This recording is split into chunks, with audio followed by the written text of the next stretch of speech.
85 ವರ್ಷದ the Jamkhandi urban co-operative limited bank ಉದ್ಘಾಟನೆ ಕಾರ್ಯಕ್ರಮ. ಬಾಗಲಕೋಟೆ ಜಿಲ್ಲೆಯ ಜಮಖಂಡಿ ತಾಲೂಕಿನಲ್ಲಿ ನೂತನ ಪ್ರಧಾನ ಕಚೇರಿ ಉದ್ಘಾಟನೆ ಮಾಡಿ ಬ್ಯಾಂಕ್ ಕುರಿತು ಮಾತನಾಡಿದ ಉಪಮುಖ್ಯಮಂತ್ರಿಗಳು. ನಂತರ ದೆಹಲಿಯಲ್ಲಿ ಕರ್ನಾಟಕ ಭವನ ಕಾರ್ಯಕ್ರಮ ಕುರಿತು ಬಾಗಲಕೋಟೆ ಜಿಲ್ಲೆಯ ಜಮಖಂಡಿ ತಾಲೂಕಿನಲ್ಲಿ ಮಾಧ್ಯಮದವರೊಂದಿಗೆ ಮಾತನಾಡಿದ ಸಂದರ್ಭ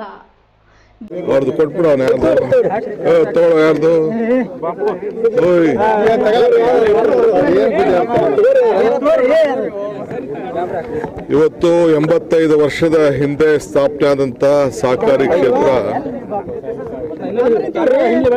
ಬಹಳ ಉತ್ತಮವಾಗಿ ಒಂದು ಬ್ಯಾಂಕ್ ನಡೀತಾ ಇದೆ. ನಾನು ಕೂಡ ನನ್ನ ರಾಜಕೀಯ ಕ್ಷೇತ್ರವನ್ನ ಪ್ರಾರಂಭದಲ್ಲಿ ಸಹಕಾರ ಕ್ಷೇತ್ರದಲ್ಲಿ ಪ್ರಾರಂಭ ಮಾಡಿದ್ದೆ. ಸೊ ನಮ್ಮ ಹಿರಿಯರು ಸ್ನೇಹಿತರೆಲ್ಲ ಸೇರಿ ಬ್ಯಾಂಕ್ನ ಬಹಳ ಚೆನ್ನಾಗಿ ಮಾಡಿದ್ದಾರೆ. ಆ ಕಾರ್ಯಕ್ರಮಕ್ಕೆ ಇವತ್ತು ಆಗಮಿಸಿದ್ದೇನೆ.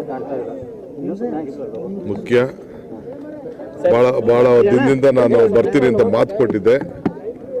ಸೊ ನಾನು ಕಾರಣದಿಂದ ಬರೋಕ್ಕಾಗಿರಲಿಲ್ಲ. ಇವತ್ತು ಬಹಳ ಒತ್ತಡ ಇತ್ತು. ನಾನು ದೆಹಲಿಗೆ ತಲುಪಲೇಬೇಕು. ಇವತ್ತು ಕರ್ನಾಟಕ ಭವನ ಇನಾಗ್ರೇಷನ್ ಇದೆ. ಆದರೂ ಮಾತು ತಪ್ಪಿಸ್ಕೊಳ್ಬಾರ್ದು ಅಂತೇಳಿ ಇಲ್ಲಿಗೆ ಬಂದಿದ್ದೇನೆ. ಸರ್, ಯುಗಾದಿ ಬಳಿಕ ಮೊದಲ ಬಾರಿಗೆ ದೆಹಲಿ ಏನಾದರೂ ಖುಷಿ? ನೋಡ್ರಿ, ದೆಹಲಿಗೆ ಕರ್ನಾಟಕ ಭವನ ಇನಾಗ್ರೇಷನ್ ಇದೆ. ಅನೇಕ ಕೇಂದ್ರ ಸಚಿವರುಗಳನ್ನ ನಮ್ಮ ರಾಜನಾಥ್ ಸಿಂಗ್ ಅವ್ರಿಗೆ ಟೈಮ್ ಕೇಳಿದ್ದೀನಿ. ಬೇರೆ ಬೇರೆ ಕೆಲವರೆಲ್ಲ ಕೇಳಿದ್ದೀವಿ.